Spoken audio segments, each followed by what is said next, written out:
एक हरे भरे जंगल के किनारे एक छोटा सा गांव था। उसी गांव में एक प्यारी सी मुर्गी रहती थी। उसका नाम था चिंकी। चिंकी बहुत समझदार थी, लेकिन थोड़ी भोली भी। उसे दाने चुगना, गाना गाना और अपने छोटे छोटे चूजों के साथ खेलना बहुत पसंद था। उसी जंगल में रहता था एक चालाक सियार, जिसका नाम था जैकू। जैकू बहुत भूखा रहता था और हमेशा किसी न किसी को धोखा देकर खाना पाने की सोचता रहता था। एक दिन उसने चिंकी को देखा और मन ही मन बोला, वाह, आज तो बढ़िया दावत मिलेगी। जैकू ने सीधा हमला करने की बजाय एक चाल सोची।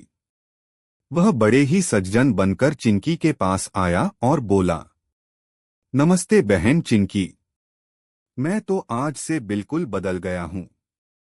अब मैं किसी को नुकसान नहीं पहुंचाता।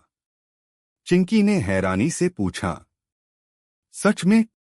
तुम तो बहुत चालाक माने जाते हो। जैकू बोला, अरे नहीं, मैं अब योग करता हूँ और फल खाता हूँ। चिंकी को उसकी बात थोड़ी अजीब लगी, लेकिन वह चुप रही। अगले दिन जैकू फिर आया और बोला, चिंकी बहन, आज जंगल में दाना महोत्सव है। चलो मेरे साथ, वहां बहुत स्वादिष्ट दाने मिलेंगे। चिंकी खुश हो गई, लेकिन तभी उसके एक चूजे ने धीरे से कहा, माँ, मुझे यह सियार ठीक नहीं लगता।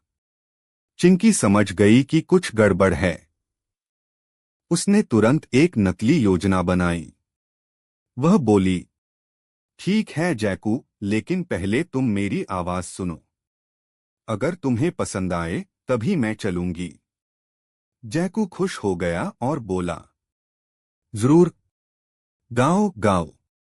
जैसे ही चिंकी ने गाना शुरू किया, उसने जोर जोर से शोर मचाया। बचाओ! चालाक सियार आया। आवाज सुनते ही गांव के कुत्ते और किसान लाठी लेकर दौड़ पड़े। जैकू डर गया और बोला, अरे, यह तो धोखा हो गया। वह पूंछ दबाकर जंगल की ओर भाग गया और फिर कभी उस गांव में दिखाई नहीं दिया। चिंकी ने अपने चूजों को गले लगाया और बोली, बच्चों, याद रखना, मीठी बातों में आकर कभी आंख मूंदकर भरोसा नहीं करना चाहिए। सभी चूजे खुश होकर बोले, माँ, तुम तो सुपर मुर्गी हो। और फिर सब हंसते खेलते रहने लगे।